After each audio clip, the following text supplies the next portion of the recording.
الحمد لله نحمده ونستعينه ونستغفره ونؤمن به ونتوكل عليه ونعوذ بالله من شرور أنفسنا ومن سيئات أعمالنا من يهده الله فلا مضل له ومن يضلله فلا هادي له وأشهد أن لا إله إلا الله وحده لا شريك له وأشهد أن محمدا عبده ورسوله اللهم صل على محمد وعلى آل محمد كما صليت على إبراهيم وعلى آل إبراهيم إنك حميد مجيد اللهم بارك على محمد وعلى آل محمد كما باركت على إبراهيم وعلى آل إبراهيم إنك حميد مجيد أما بعد فإن خير الحديث كتاب الله وخير الهدي هدي محمد صلى الله عليه وسلم وشر الأمور محدثاتها وكل محدثة بدعة وكل بدعة ضلالة وكل ضلالة في النار أعوذ بالله من الشيطان الرجيم بسم الله الرحمن الرحيم إن تجتنبوا كبائر ما تنهون عنه نكفر عنكم سيئاتكم وندخلكم مدخلا كريما. محترم بھائیو، میں نے آیت پڑھی ہے سورہ نساء کی. اللہ رب العالمین فرماتے ہیں کہ تم کبیرہ گناہ، بڑے گناہوں سے، گریویس سینس، ان سے بچتے رہو. اگر تم ان سے بچ جاؤ وَنُكَفِّرْ عَنْكُمْ سَيِّئَاتِكُمْ، میں تمہارے چھوٹے گناہ معاف کر دوں گا اور تمہیں داخل کروں گا ایسی جگہ جو کہ بہت ہی عزت اور اکرام والی جگہ ہے، یعنی جنت.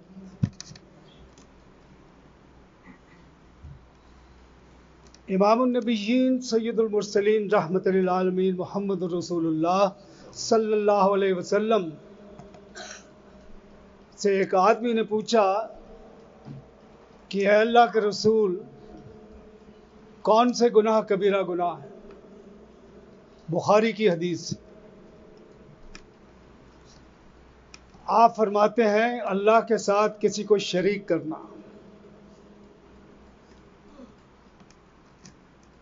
اللہ کے ساتھ کسی کو شریک کرنا، شرک کرنا. اور پھر فرمایا دوسرے نمبر پہ جادو. پھر فرمایا کسی انسان کو ناحق قتل کرنا اور سود کھانا، یتیم کا مال کھانا، کسی پاک باز عورت جس نے کبھی سوچا بھی نہ ہو کہ برائی، فحاشی یا کوئی غلط کام کیا ہوتا ہے، اس پر تہمت لگانا، الزام لگانا، میدان جنگ سے فرار ہونا، پیٹھ دکھانا.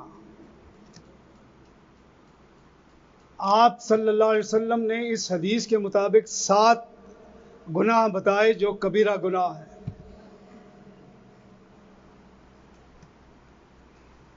تو کبیرہ گناہ یہ صرف 7 نہیں ہے جو اس حدیث میں اللہ کے رسول نے فرمائے ہیں، اور احادیث میں اللہ کے رسول صلی اللہ علیہ وسلم نے کبیرہ گناہوں کا ذکر کیا ہے.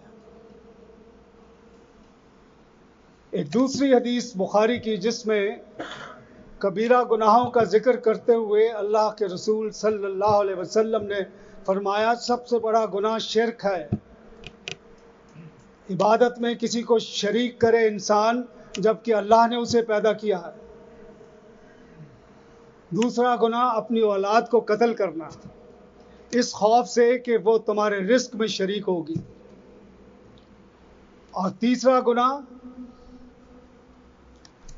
اپنی ہمسائے کی عورت سے زنا کرنا. زنا تو ویسے ہی کبیرہ گناہ ہے. یہاں پر اللہ کے رسول نے ہمسائے کی عورت سے ذکر کیوں کیا؟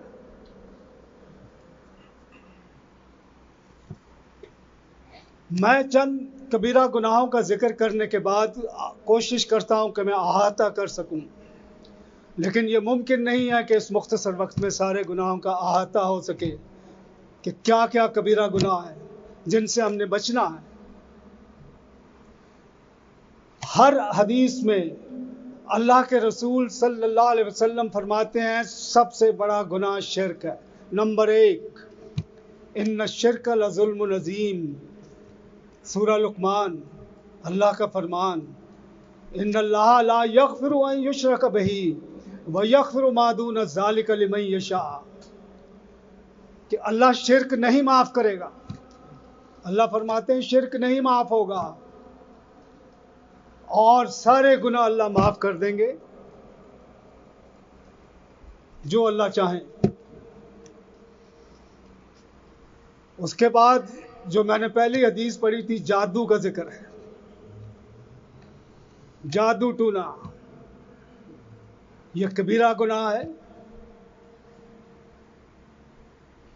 ہم بہت سارے ایسے کبیرہ گناہ ہیں جو کرتے ہیں اور ہمیں احساس بھی نہیں ہوتا کہ ہم کبیرہ گناہ میں ملوث ہیں.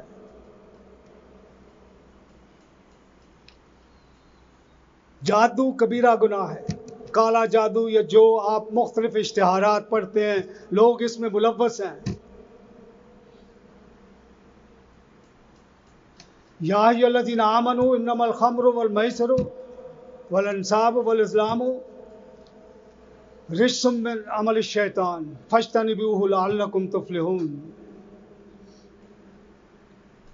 جادو ٹونے اور یہ تیر انداز یہ کہنا کہ میں ایسے کروں گا تو یوں ہو جائے گا، میں یوں کروں گا تو یوں ہو جائے گا، یہ اندازے لگا کر یہ فیصلہ کرنا کہ یوں ہو جائے گا. تمام کام جو ہوتے ہیں وہ اللہ کی مرضی سے ہوتے ہیں. پھر آپ صلی اللہ علیہ وسلم نے فرمایا کسی کا ناحق قتل. یہاں ایک سوال پیدا ہوتا ہے. مجھ سے یہ سوال کیا تھا کسی نے آلبنی میں جمعہ خطبے کے بعد، جب میں اس آیت بھی میں پڑھوں گا انشاءاللہ. والذین لا يدعون مع اللہ الہا آخر ولا یقتلون النفس التی حرم اللہ الا بالحق ولا یزنون، جو اللہ کے علاوہ کسی کو نہیں پکارتے اور صرف اللہ کی عبادت کرتے ہیں اور کسی کا ناحق قتل نہیں کرتے. اب سوال کرنے والے نے مجھے سوال کیا کہ یہ ناحق قتل تو ٹھیک ہوگا، یہ حق والا قتل کیا ہوتا ہے؟ ناحق قتل وہ ہے جو میں جا کے کسی کو مار دوں، چاہے وہ مسلمان ہو چاہے غیر مسلم ہو، بغیر کسی وجہ کے یا اپنی کسی عداوت کے. میرے پاس اختیار نہیں ہے کسی کو قتل کرنے کا، جتنی مرضی دشمنی ہو. کسی کے پاس اختیار نہیں ہے کسی کو انسان کو قتل کرنے کا. من قتل نفسا بغیر نفس، کسی انسان کو کوئی اگر قتل کرتا فکأنما قتل او فساد فی الارض فکأنما قتل الناس جمیعا، پوری انسانیت کا قتل ہے. ومن احیاھا فکأنما احیا الناس جمیعا، ایک انسان کی جان بچائیں تو پوری انسانیت کی جان بچانا ہے. حق والا قتل کون سا ہے؟ بات یہاں حق والا قتل کو ہے کہ اگر کسی نے ایسا جرم کیا ہے جس کی سزا جو ہے وہ موت ہے، وہ حق والا قتل ہے. اس سزائے موت کو دلوانے کے لیے میں قانون کو اپنے ہاتھ میں نہیں لے سکتا. مجھے قانون سے رجوع کرنا ہے، مجھے عدالت میں لے کر جانا ہے. عدالت اسے سزائے موت دے. اسلامی سزا ہے تو وہ سزائے موت دے.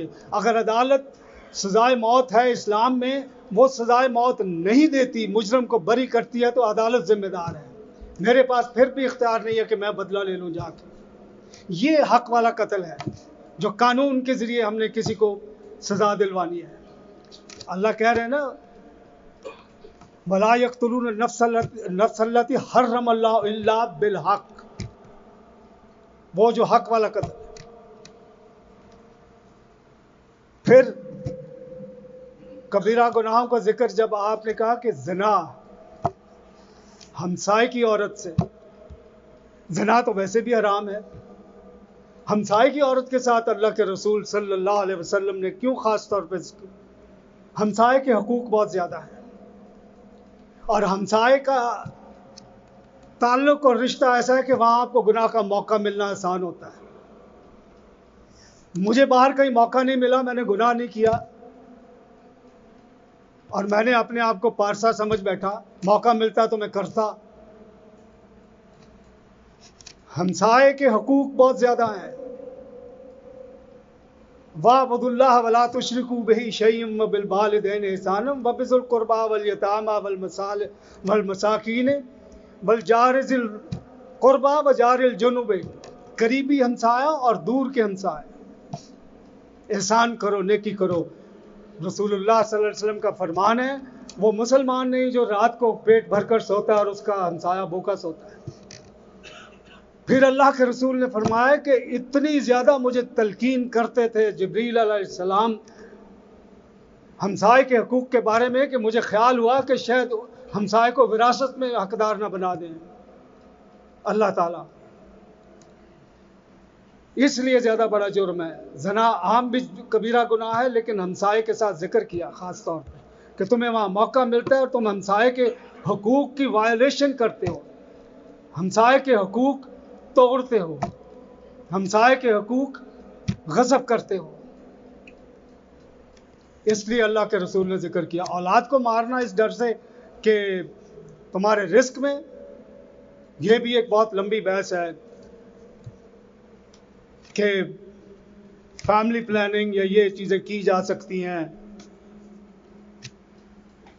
میرا موضوع بھی نہیں ہے اور میں اس طرف ابھی نہیں جا سکتا، لیکن اپنی اولاد کو کسی رنگ میں بھی مارنا، کسی رنگ میں بھی مارنا، اللہ کے رسول فرماتے ہیں یہ کبیرہ گناہ ہے، صرف اس ڈر سے کہ آپ کو رزق میں کمی آ جائے گی. واللہ یرزق من یشاء بغیر حساب، اللہ دینے والے ہیں، جس کو دیں بغیر حساب دیں، جس کسی کو دیں کم دیں، پر رزق کے مالک اور رزق کی ذمہ داری اللہ کے پاس ہے. اللہ کے رسول صلی اللہ علیہ وسلم فرماتے ہیں جانور صبح نکلتا ہے تو کیا ذمہ داری ہے اس کے پاس کہ کہاں سے خوراک ملے گی، لیکن پیٹ بھر کے واپس آتا ہے کیونکہ رزق اس کے ذمہ ہے، اللہ کے ذمہ ہے. پھر فرمایا کسی عورت پر، پاک باز عورت پر الزام لگانا جس نے کبھی سوچا تک نہیں کہ گناہ یا زنا یا اس قسم کی چیزیں کیا چیز ہوتی ہیں. پاک باز عورت پر جب آپ الزام لگائیں گے تو یہ اس لیے بہت بڑا گناہ ہے کہ آپ پورا گھرانہ، خاندان، نسل تباہ کر رہے ہیں. 80 کوڑے ہیں اس تہمت کے، اس جھوٹ کے. مجھے ایک شخص، یہ بھی آلبنی کا واقعہ ہے، ایک عیسائی نے سوال کیا آپ نے 4 شادیوں کی اجازت اسلام میں دی ہے مردوں کو، عورت کو کیوں نہیں دی؟ عورت کو اس لیے اسلام میں شادی کی میں نے جواب دیا اجازت نہیں دی گئی، جسے لینی ایج کہتے ہیں، جسے حسب و نسب کہتے ہیں. اگر عورت کو 4 شادیوں کی اجازت ہو وہ قائم ہی نہیں رہے گا، پتہ نہیں لگے گا کون اس کا باپ ہے. اس لیے عورت کو 4 شادیوں کی اجازت اسلام. الحمدللہ اس نے تسلیم کیا، کہتا ہے جی بات سمجھ آنے والی ہے. یہ حسب و نسب تو یہ انگریز، عیسائی، یہودی سارے گنتے ہیں. اگر عورت زیادہ مردوں کے ساتھ فیل کرے یا اسے شادی کی اجازت ہو تو حسب و نسب کہاں سے آئے گا؟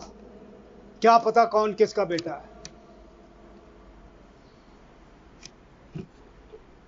اور کبیرہ گناہ اور بھی ہیں.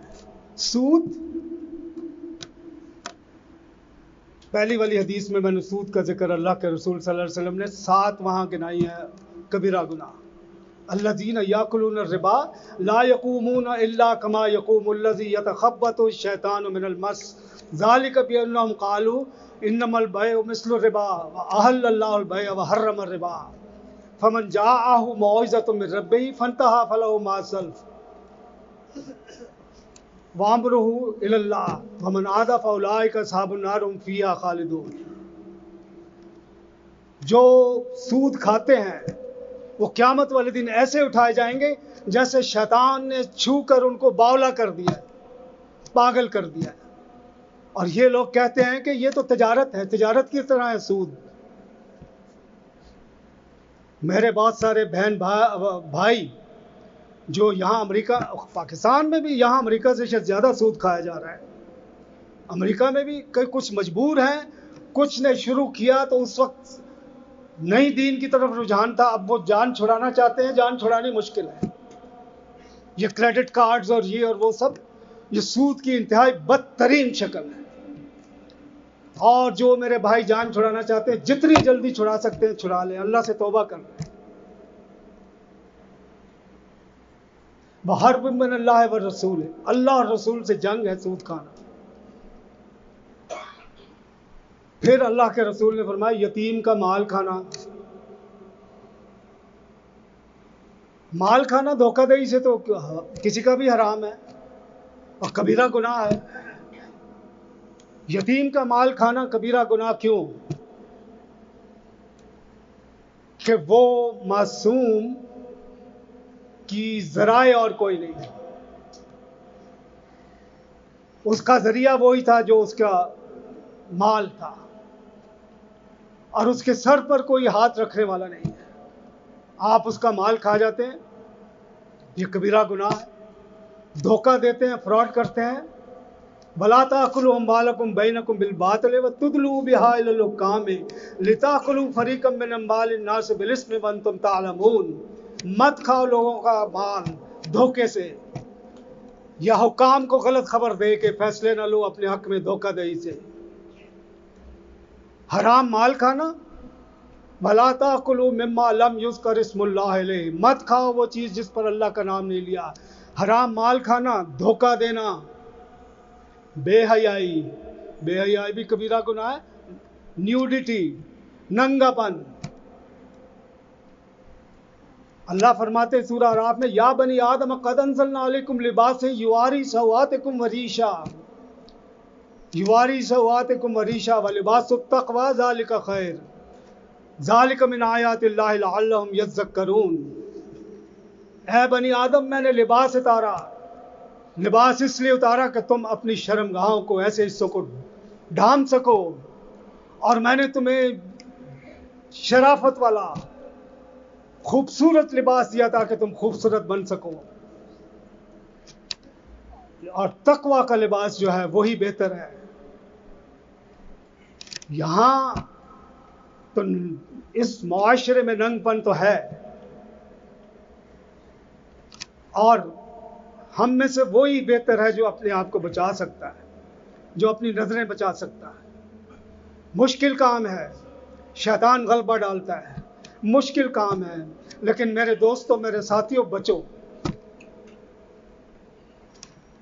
مردوں کے لیے زیادہ سخت تنبیہ ہے، یغضوا من ابصارہم یغضضن من ابصارہن. عورتوں نے تو دیکھنا ہے، ان کی نظر پڑتی ہے تو مردوں کی نظر.